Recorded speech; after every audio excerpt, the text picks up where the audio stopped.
Paz do Senhor, alunos, vamos para a nossa terceira aula de História da Igreja.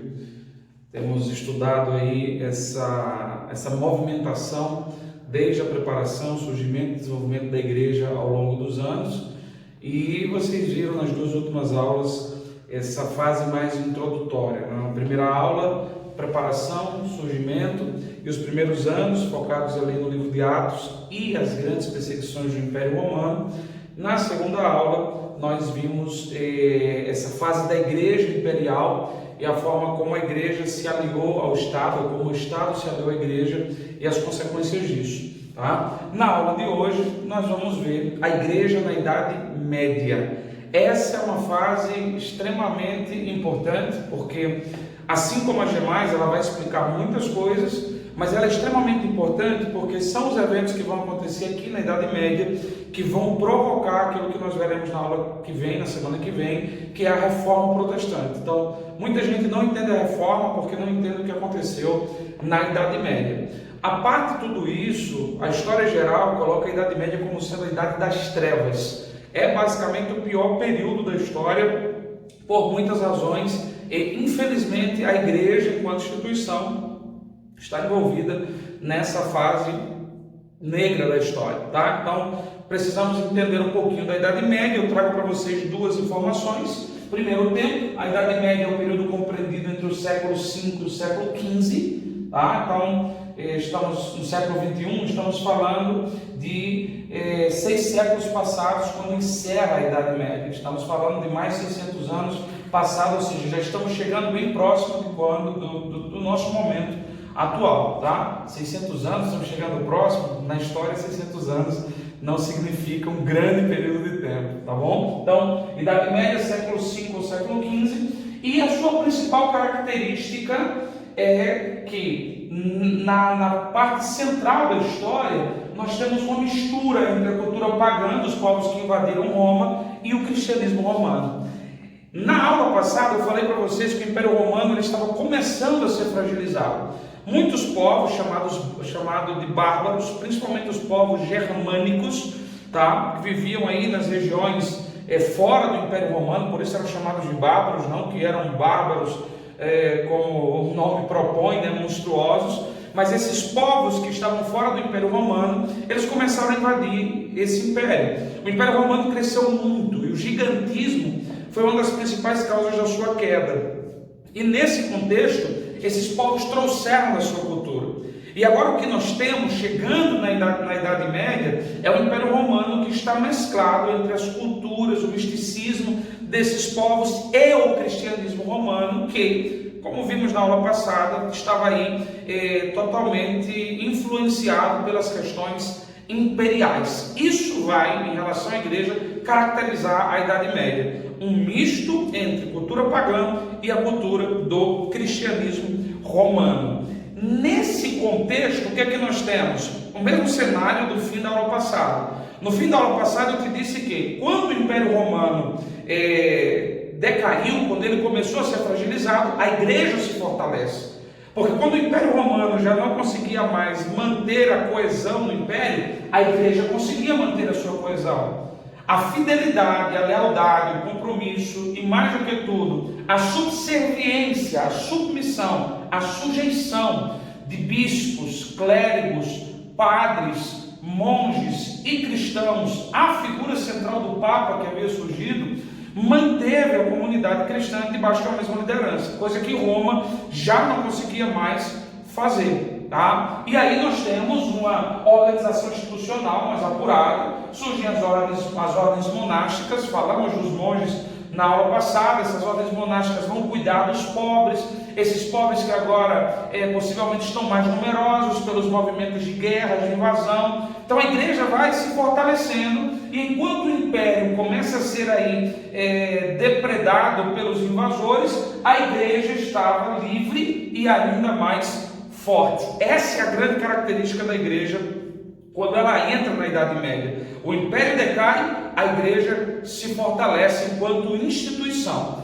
Nesse fortalecimento, a igreja se divide, e essa estruturação, essa divisão que era nítida, era óbvia, foi feita em duas categorias muito diretas, o alto clero e o baixo clero.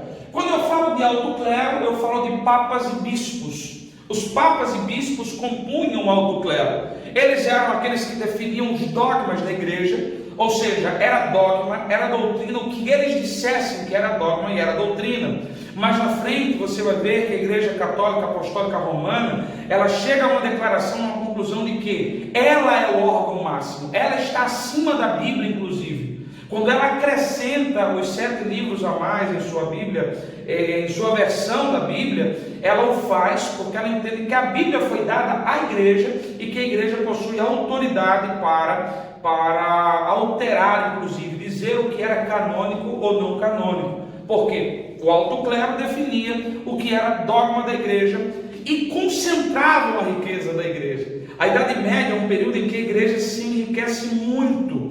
Só para você ter uma ideia, mais de 1/3 de todas as terras da Europa, do continente europeu, pertenceram à igreja na Idade Média. Mais de 1/3 das terras da Europa pertenciam à igreja. Havia uma concentração de riqueza muito forte. Nesse mesmo período havia a filosofia da igreja de manter o conhecimento dentro da igreja. A cultura de que não se podia traduzir a Bíblia, por exemplo, para outros idiomas. A Bíblia era em latim. A Bíblia era feita em latim, as homilias eram realizadas em latim. Se você é um pouco mais antigo, não tão pouco, né? Mas se você é mais antigo e está assistindo a aula, ou se você perguntar à sua mãe ou à sua avó, elas vão informar para você que até alguns anos atrás as missas eram rezadas em latim.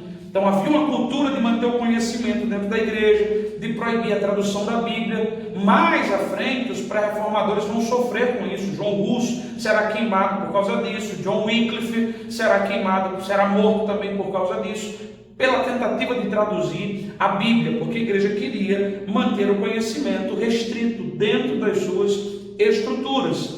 Respeitada, a igreja se tornou respeitada pelo poder medieval, pela nobreza medieval, pelos senhores feudais. Agora nós temos algumas figuras: os nobres, os reis, os senhores feudais, que eram grandes proprietários de terra. Nós temos a burguesia, que era aí o grupo de grandes comerciantes. Ou seja, a sociedade, ela respeita a igreja e a igreja interage com essa sociedade agora que está totalmente dividida, né? Entre classes mais baixas e senhores feudais, burgueses, a plebe, literalmente, as classes mais baixas e as classes mais altas. As classes mais altas respeitavam a igreja, porque eles dependiam da igreja para crescer e para avançar. Só para vocês terem uma ideia, a igreja chegou basicamente a estabelecer um império, de tão forte que ela estava, que foi o Sacro Império Romano, o Sacro Império Germânico. Sacro Império Germânico. Ela nomeia, ela coroa Carlos Magno, uma figura essencial. Infelizmente a nossa aula é um recorte da história, né? Mas seria interessante estudar sobre o Sacro Império Romano. E o Sacro Império Romano foi o momento em que a igreja declarou realmente a sua força. O Sacro Império Romano, sob o controle de Carlos Magno, destacou ainda mais a igreja em um período da história. Carlos Magno era filho de Pepino o Breve. Ele era chamado de Pepino Breve porque ele era baixinho, não era porque a sua vida era curta. E Pepino Breve contou com o apoio da igreja para combater determinadas ameaças e, em troca disso, fortaleceu a igreja com territórios. E mais à frente, esse poder, esse respeito era tão grande que a igreja chegou a nomear um imperador e estabelecer o Sacro Império Germânico. Sacro Império Germânico, Então, havia uma influência da igreja nas políticas do rei. E agora não falo somente de Roma. Essa influência vai para a região onde hoje é a França, o reino franco daquela época. Essa influência vai se espalhar, essa influência vai ser verificada no período das guerras, inclusive. Papas serão nomeados, por exemplo, no Sacro Império Germânico. Papas serão nomeados. O papado chega, inclusive, a mudar de sede por um período para a cidade de Avignon, na região da França. Então veja que a igreja, ela literalmente, o alto clero, ele se fortalece, ele ganha esse respeito, ele influencia profundamente na vida e na política daquela época.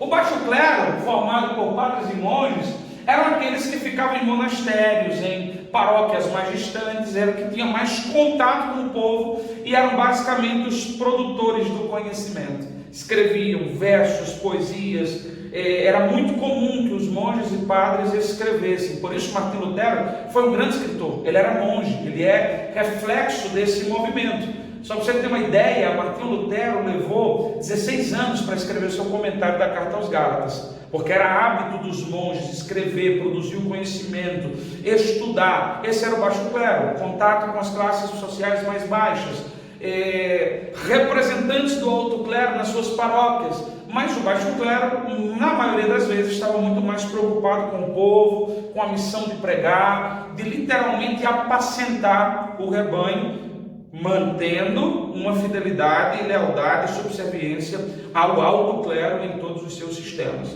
tá? Então, essa é a estrutura da igreja quando entramos na Idade Média. E eu vou destacar para vocês 4 coisas, 3 delas nós falaremos hoje, a quarta na aula que vem, quatro destaques históricos nesse período da Idade Média que nós precisamos atentar e estar bem, com olhos bem abertos para ele pela sua influência. Primeiro, a ascensão do islamismo. Perceba que até aqui eu só tenho duas grandes religiões monoteístas, que é o judaísmo e o cristianismo, e agora na Idade Média eu terei a ascensão do islamismo, que terá uma influência significativa na história da igreja. Segundo evento que eu destaco nesse período da Idade Média, a corrupção da igreja. Esse é um fator preponderante para a reforma protestante, tá? E também vai definir alguns costumes e práticas que nós vemos ainda hoje. Terceiro fator, as cruzadas, o movimento das cruzadas. E em quarto lugar, a pré-reforma. Pessoas que dentro desse contexto, principalmente da corrupção da igreja, começaram a pregoar a necessidade de que a igreja fosse reformada. Então, hoje nós veremos 3 deles e na aula que vem partiremos da pré-reforma para falar da reforma protestante. Primeiro destaque histórico, o surgimento do islamismo. E o islamismo surge aí com Maomé no ano 610, esse é o ano. Veja que o islamismo está 600 anos depois do cristianismo e muitas centenas de anos depois do judaísmo. Surge em 610 com Maomé. Maomé, nascido em 570 na cidade de Meca, lá na Arábia Saudita. Ele cresce na Pérsia, família de comerciantes, era pastor de ovelhas.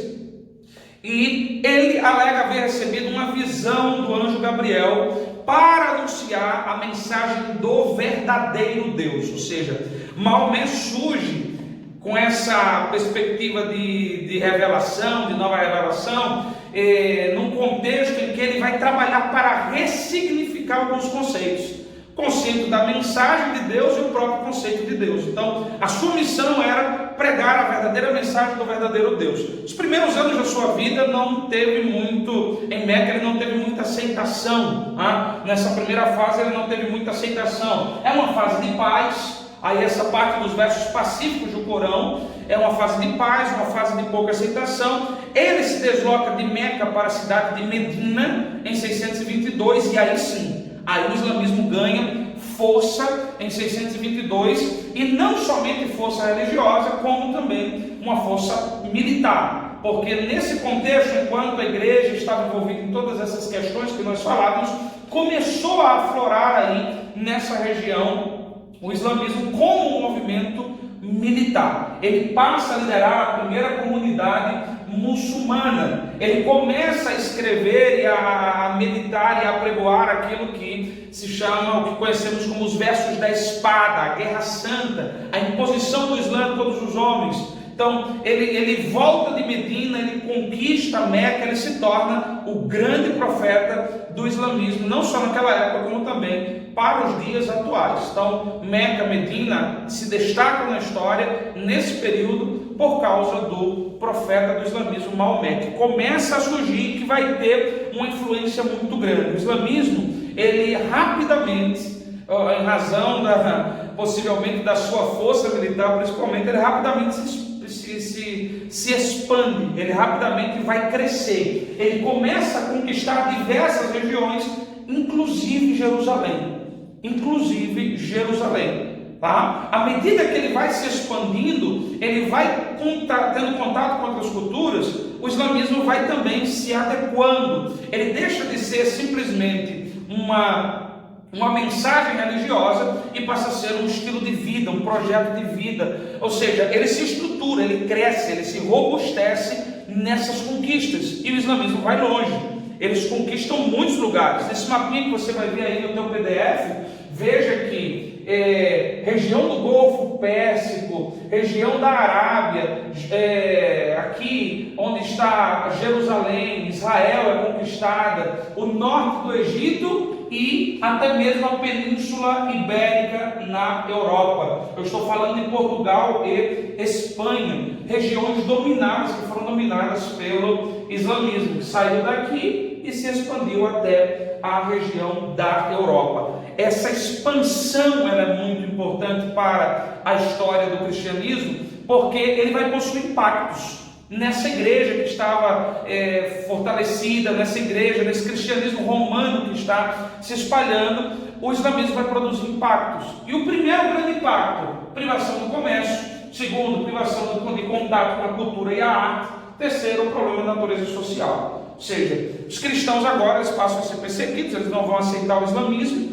e eles passam a ser privados de coisas básicas, como por exemplo, comprar, vender, exercer suas atividades, porque o islamismo era uma cultura de imposição, ou trouxe uma cultura de imposição. A ideia da jihad, da guerra santa, a ideia das campanhas de expansão do islamismo era impor a religião islâmica, era fazer em nome de Alá com que todos os homens se dobrassem, se curvassem a Alá ou morressem.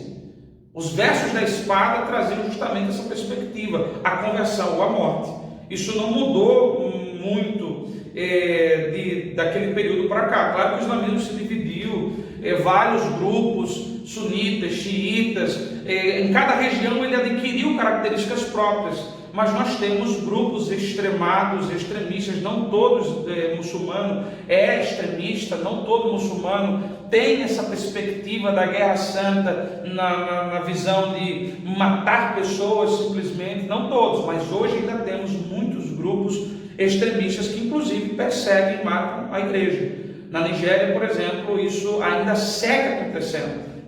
Aqui surge esse movimento de perseguição, esse movimento de morte aos infiéis, esse movimento de conquista pela força. Ele surge aqui na Idade Média e ele tem impacto no cristianismo. Ele impactou naquele tempo, ele gera impacto ainda nos dias de hoje. Os problemas sociais que surgem disso são cristãos que estão aí relegados a dificuldades financeiras e, consequentemente, a pobreza. Então, o islamismo vai crescendo, está se expandindo e agora começam os movimentos para deter essa expansão, porque a expansão do islamismo era perigosa. Se mobilizam os reinos, a igreja se envolve nisso também, tá?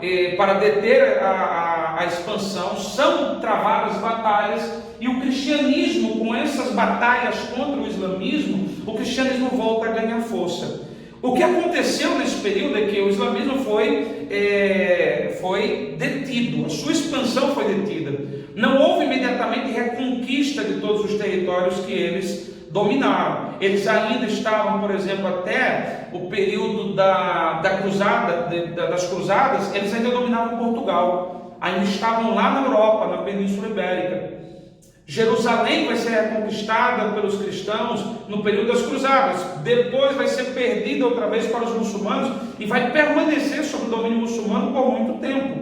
O rei Ricardo Coração de Leão, na Cruzada dos Reis, ele vai propor inclusive acordo com o sultão Saladino para que ele fique em Jerusalém, porque ele já não tinha mais força para tomar Jerusalém dos muçulmanos, mas para que ele permita a peregrinação dos católicos até Jerusalém. Então veja que não foi detida a expansão do islamismo, mas eles não foram desalojados, eles tiveram tempo, estrutura para crescer e se expandir. Mas nesse movimento de detenção do islamismo, a igreja volta a ganhar força, ela volta a se fortalecer, ela volta àquela questão inicial que colocamos das suas parcerias, influências com reinos. do seu plano, do seu projeto temporal de poder e riqueza. E aí nós temos o segundo destaque histórico que eu coloco para vocês, que na Idade Média, ao lado do islamismo, possui um grande impacto na igreja, que é a corrupção da igreja. A corrupção da igreja. A corrupção da igreja, ela começa literalmente com uma descaracterização do papado. Ele deixa de ser caracteristicamente o pastor, o bispo supremo, o apacentador do rebanho, e ele passa a ser uma figura política, uma ferramenta política, inclusive. Ele passa a ser uma ferramenta política. Basta você olhar o jogo de xadrez. O jogo de xadrez ele tem bastante perspectiva medieval. Ele é uma imagem medieval. Está ali os peões, está ali o rei, a rainha, os bispos envolvidos ali. Onde estão os bispos? Por trás dos peões, na linha do rei, da rainha e das torres. As torres representando as fortalezas, as cidades, estados, os impérios, o rei, a rainha, a nobreza, e a igreja está aí do lado. Tá? E à frente, os peões, que são os primeiros a serem movimentados nesse jogo político. Então, o jogo de xadrez é bastante pedagógico nessa perspectiva.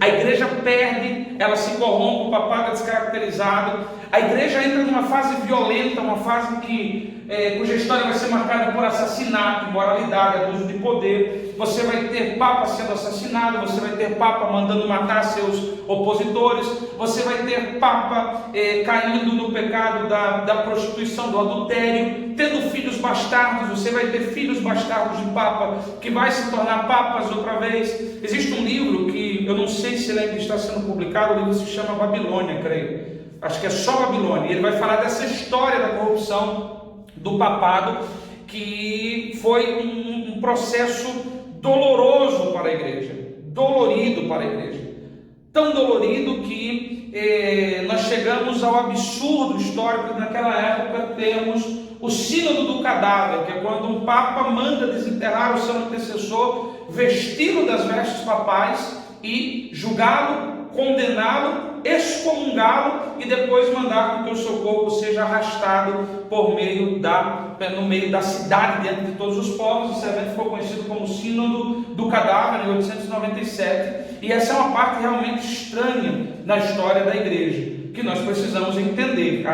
Nesse momento, nós vamos ver mais à frente, a igreja ela sofreu uma divisão, ela vai estar dividida entre a igreja católica, apostólica, romana e ortodoxa grega, mas era a igreja, tá?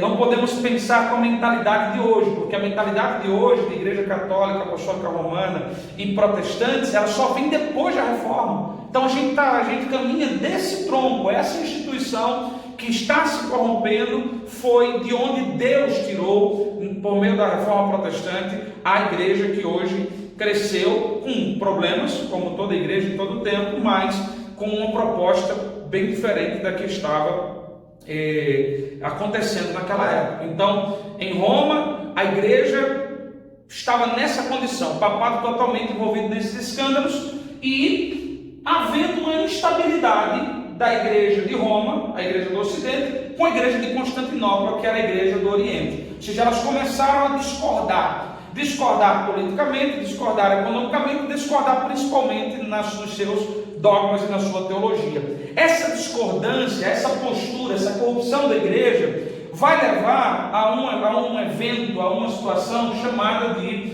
o Grande Cisma, em 1054. O Grande Cisma vai ser a ruptura da igreja do Ocidente com a igreja do Oriente. A igreja do Ocidente em Roma, a igreja do Oriente em Constantinopla, em Bizâncio. E essa ruptura vai gerar aí duas igrejas. Aqui surge a primeira divisão, onde vai aparecer de forma clara o termo Igreja Católica Apostólica Romana. Essa igreja era a igreja do Ocidente, a igreja de Roma, ela se divide. E essa igreja, ela vai se dividir e dela vai sair a Igreja Católica Apostólica Ortodoxa, ou Igreja Ortodoxa Grega, ou conhecida simplesmente como Igreja Ortodoxa. A Igreja Ortodoxa Grega, inclusive, ainda existe nos dias de hoje. Na região da Rússia, bastante forte. Então veja, aqui esse termo vai se destacar. Ele já existia. Igreja Católica Apostólica Romana já existia. Desde o movimento anterior que eu falei para vocês sobre a reação da igreja no Império, de voltar aos apóstolos, credo apostólico, mensagem apostólica, então ela se torna uma igreja católica, porque é universal, nós somos católicos, a palavra significa universal, apostólica, porque ela volta à mensagem dos apóstolos, e romana, porque agora ela vai se destacar ainda muito mais fortemente com a estrutura, se identificar com a estrutura de Roma. A outra igreja, igreja católica, porque também se julgava a igreja universal, apostólica, porque sua mensagem era apostolar, e ortodoxa. Por que ortodoxa? Porque a sua defesa era a manutenção da ortodoxia da igreja, tá? A diferença na prática naquele tempo está aqui. A Igreja Católica Apostólica Romana, ela mescla os seus costumes com os povos bárbaros que invadiram. Eu comecei a aula explicando para vocês que a característica da Idade Média, a mistura entre a cultura dos povos invasores e o cristianismo romano. Isso se mescla. A Igreja Católica Apostólica Romana, ela vai trazer essa mescla. Alguns entendem que é nesse período que começa a ser introduzido aí a situação das idolatrias, a questão das imagens de escultura. Inclusive, nesse período, existem movimentos fortes contra o uso de imagens na igreja, que ela foi o movimento iconoclasta. Os iconoclastas foi um movimento que combatia, nesse período, as imagens de escultura dentro da igreja, porque elas vão surgir aí. A Igreja Católica Apostólica Romana, ela mescla o cristianismo com a tradição dos povos bárbaros e tem na sua língua, claro, obviamente, a língua latina, que era a língua de Roma. A Igreja Católica Apostólica Ortodoxa, ou a Igreja Ortodoxa Grega, ela defendia uma manutenção do cristianismo clássico. Era uma igreja de língua grega e ela é chamada de ortodoxa porque ela estava ligada, ela buscava a ortodoxia da igreja. Ortodoxia da igreja é um termo usado para definir o pensamento original. O que a igreja pensava no período dos apóstolos? O que a igreja pensava? Principalmente no período em que ela começou a fazer teologia científica, no período dos pais apostólicos, Inácio de Antioquia, Justino Mártir, no período dos pais da igreja, Orígenes, João Crisóstomo, Agostinho de Hipona, Clemente de Roma. O que a igreja pensava nesse período? Isso é o que se chama de a ortodoxia da igreja. Então a igreja apostólica, católica apostólica grega, ela tinha essa perspectiva de voltar ao cristianismo clássico, de se manter dentro da ortodoxia, mas agora a igreja está totalmente dividida. E nessa divisão da igreja, a Igreja Católica Apostólica Romana, obviamente, ela ganha muito mais força, porque ela está no coração de Roma, ela está no coração do Império. Apesar de, desde o período de Constantino, Roma já ter perdido os seus brilhos, as suas glórias, por isso Constantino fundou Constantinopla. Apesar dessa situação, Roma ainda era uma grande imagem, ainda era o centro da riqueza, o centro da cultura, ainda era o lugar perto da Europa, perto de onde estava crescendo o movimento do feudalismo. Então a Igreja Católica Apostólica Romana, ela se fortalece e com a sua descaracterização, principalmente do papado, ela passa a atuar de forma política e até de forma truculenta contra os seus opositores, a quem ela vai chamar de hereges. Nesse contexto, nós temos um dos piores momentos da história da igreja, que é a instauração do Tribunal de Santo Ofício, conhecido popularmente como a Santa Inquisição, que de santa não teve nada. Inquisição é um termo utilizado para investigação, né? Inquirir. O inquiridor é aquele que vai buscar o problema, a acusação, o crime. E a igreja vai se tornar essa perseguidora daqueles que cometem crime, dos hereges. Esse movimento começa em 1184 com o Concílio de Verona. O Concílio de Verona, ele não estabelece a Inquisição. O Concílio de Verona, ele é uma prévia da Inquisição. Por quê? Quando se convoca o Concílio de Verona, a perspectiva era combater heresias dentro da igreja. Havia uma categoria de cristãos naquela época que foram perseguidos, que eram os cátaros.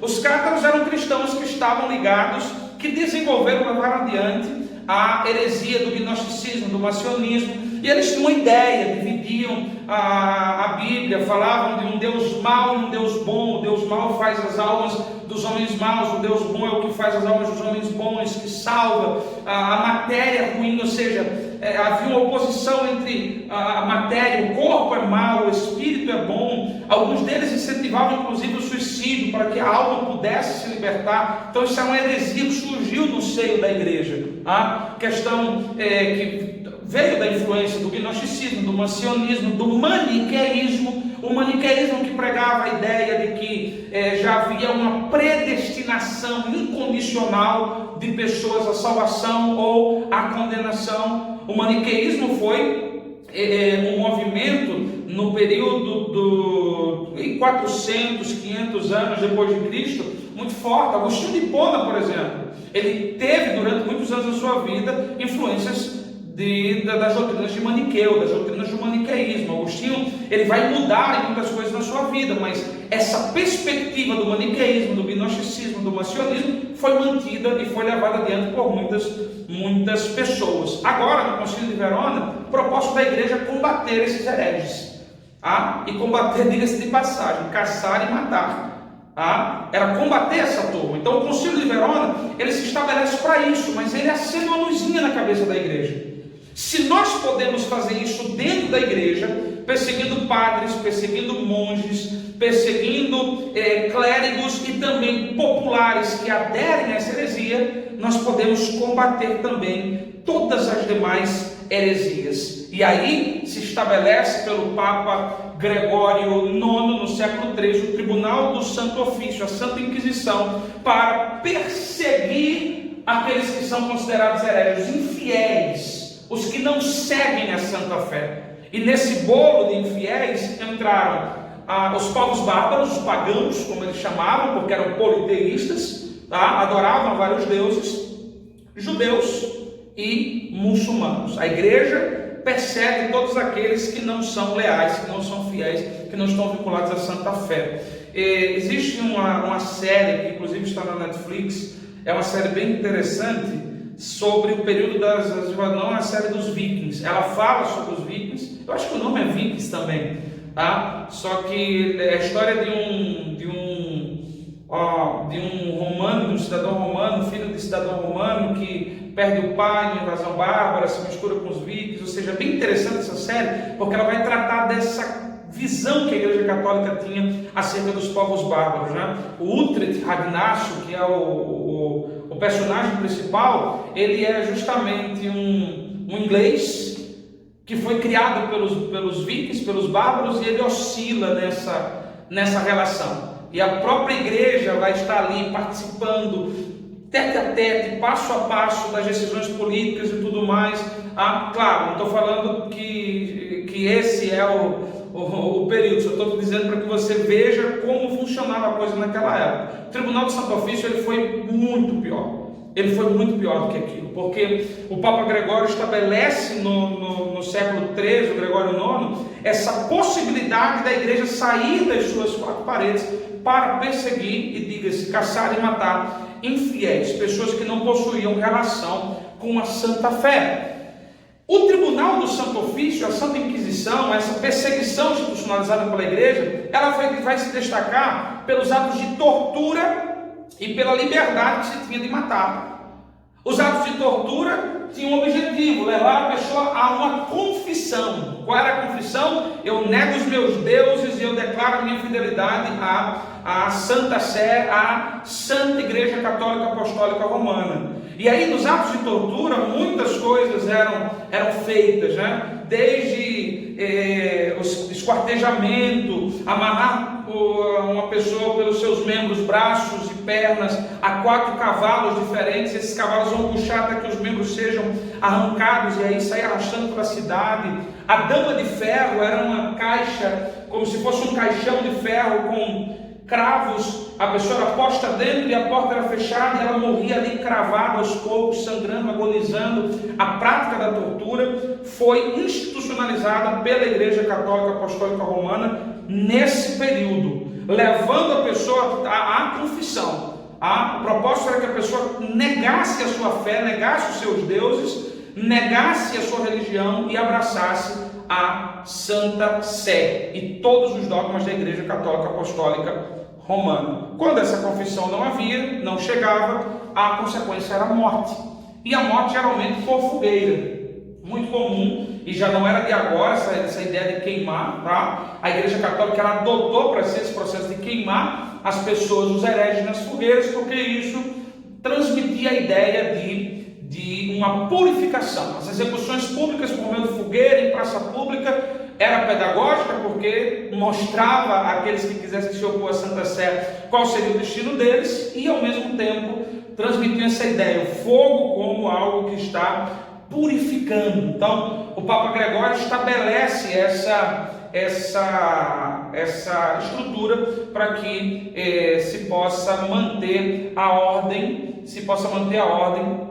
daquilo que ele imaginava, daquilo que ele dizia, que era, deixa eu voltar aqui, que era necessário para a igreja. Ou seja, a igreja tem que dominar, e aqueles que não creem no que a igreja crê devem ser mortos. Inclusive, o estabelecimento da ordem dos dominicanos, a ordem dos dominicanos é estabelecida como ferramenta, como a manus militare do Santo Ofício. Os dominicanos tinham essa liberdade para fazer essas perseguições, tá? A ordem dos dominicanos vai se destacar nas questões de tortura, nessas buscas pela confissão, tá? Nesse processo de execução, a ordem dos dominicanos vai se destacar.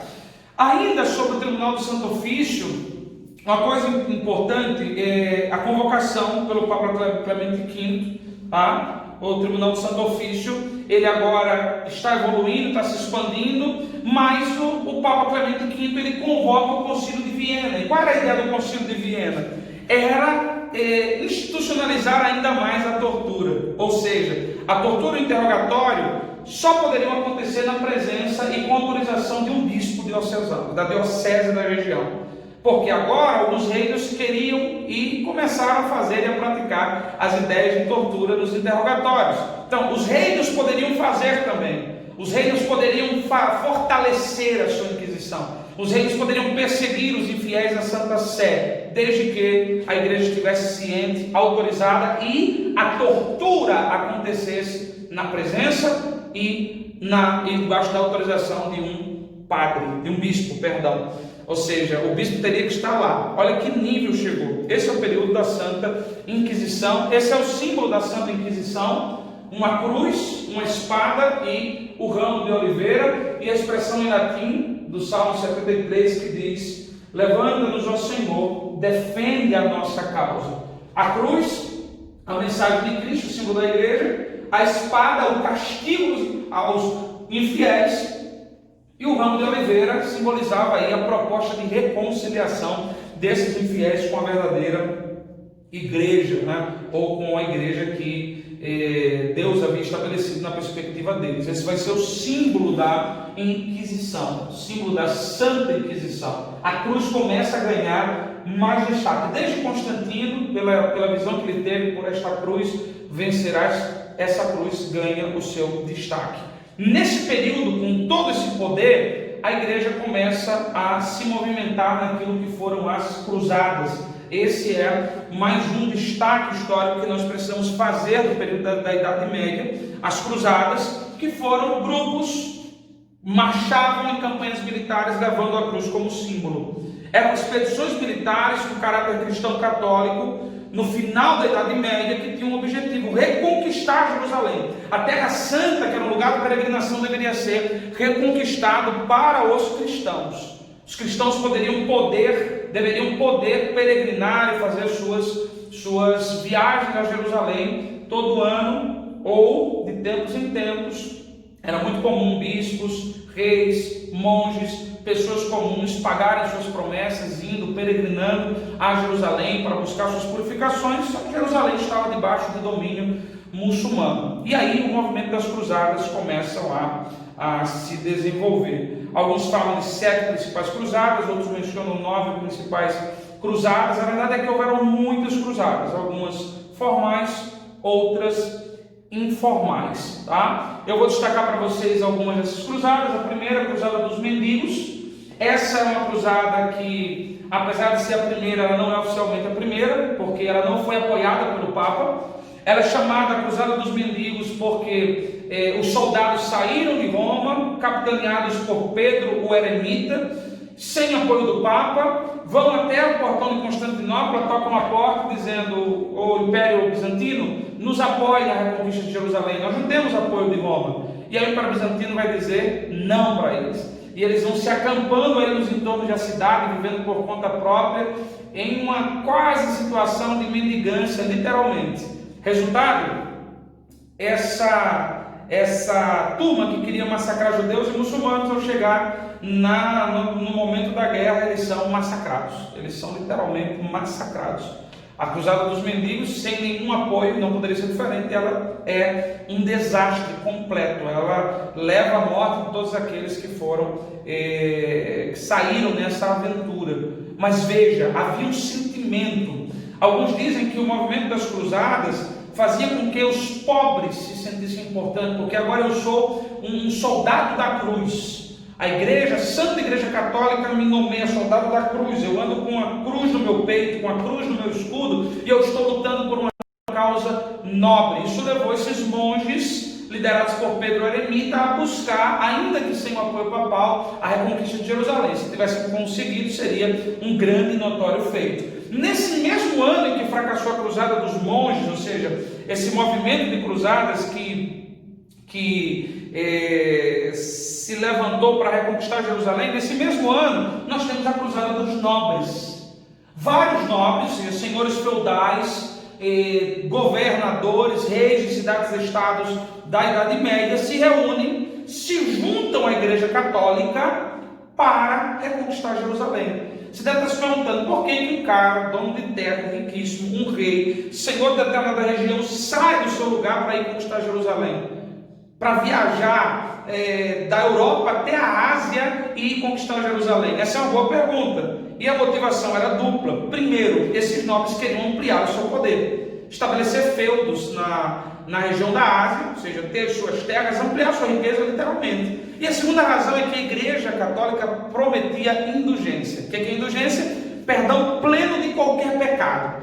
Para a Igreja Católica, no momento que é estabelecida, que são convocadas as cruzadas, acredito que pelo Papa Urbano II ou Urbano III, Urbano vai dizer o seguinte: quem participar e se envolver na Guerra Santa tem perdão de qualquer pecado que cometa. Vai direto para o céu sem passar por purgatório, faça o que fizer, porque a Santa Igreja Católica está dando essa indulgência, o perdão dos seus pecados. Então esses nobres se reúnem com intenções não tão nobres, a intenção da terra e a intenção de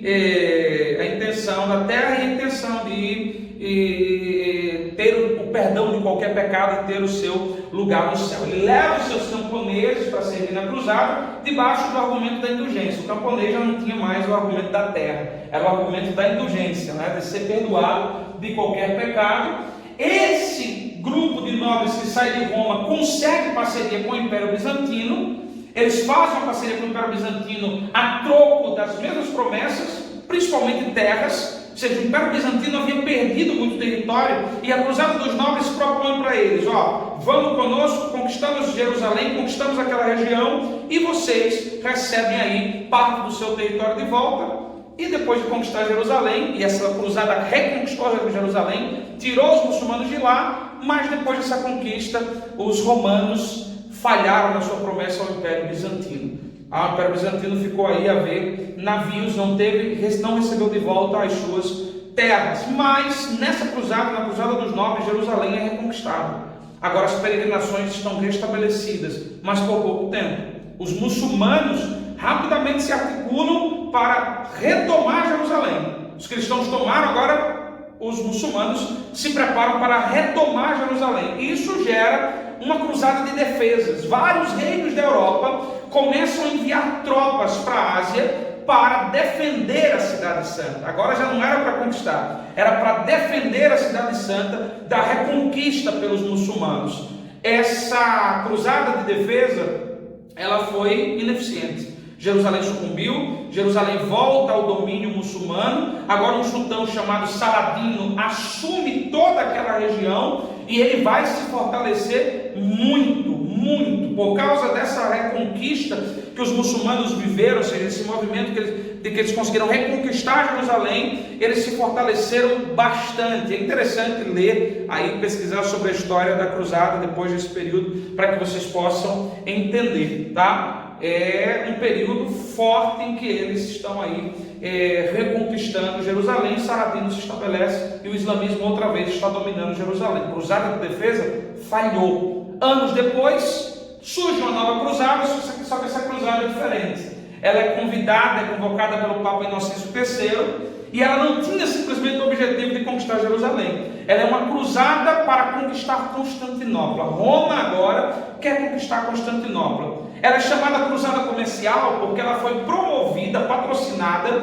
convocada pela igreja, mas patrocinada pelos comerciantes, principalmente os grandes comerciantes da cidade de Viena. Eles queriam conquistar Constantinopla, enfraquecer a igreja ortodoxa grega e dominar o comércio no mar Mediterrâneo. Uma vez que eles dominassem o comércio no mar Mediterrâneo, eles estariam riquíssimos. Essa cruzada alcançou os seus objetivos. Ela enfraqueceu a igreja grega, ela ortodoxa grega, ela enfraqueceu Constantinopla, que vai cair alguns anos depois, literalmente vai cair, sucumbir, e essa cruzada leva os europeus, principalmente os italianos, a conquistarem o comércio do mar Mediterrâneo, que era importantíssimo, era uma fonte de riqueza incontável. O comércio do Mediterrâneo está nas mãos dele. Então, a cruzada comercial, ela não foi uma cruzada por Jerusalém, ela foi uma cruzada por Constantinopla, mas ela envolve agora as duas igrejas, a igreja do Ocidente, Roma, e a igreja do Oriente, a igreja de Constantinopla. A igreja de Roma, a igreja católica apostólica romana, enfraqueceu e quase que levou aí ao desaparecimento da igreja ortodoxa grega no sentido da sua força. Claro que os fiéis permaneceram, foi um período de perseguição, mas aquela estrutura da igreja ortodoxa grega ela perde mais a sua força nessa cruzada. Veja que esse movimento de cruzadas, ele estava patrocinado pela igreja, ele tinha um argumento religioso e ele foi um movimento que não parou por aí. Se você ler na história, em 1212, você vai ler sobre a cruzada das crianças, a cruzada dos meninos. Alguns dizem que não eram meninos, eram jovens, mas bastante jovens. Outros dizem que não, era literalmente a cruzada de crianças. Por quê? Porque a história vai registrar a cruzada dos meninos debaixo do seguinte argumento: para reconquistar Jerusalém das mãos desses povos imundos e pagãos, nós precisamos atacá-los com algo que é puro. E aí juntaram milhares de crianças da região da Germânia, da Franca, onde territórios que hoje correspondem à Alemanha, França, Itália, juntaram milhares de crianças e marcharam com essas crianças desde a Europa até a Ásia para reconquistar Jerusalém. Eu não preciso dizer para vocês qual foi o resultado, não? Essas crianças, muitas morreram pelas condições inóspitas na viagem, outras foram mortas em batalhas no longo do caminho, porque havia um caminho muito forte de cidades dominadas por muçulmanos. Então essas crianças foram massacradas, muitas levadas para servir como escravas, ou seja, a verdade é que nenhuma delas voltou para a sua casa.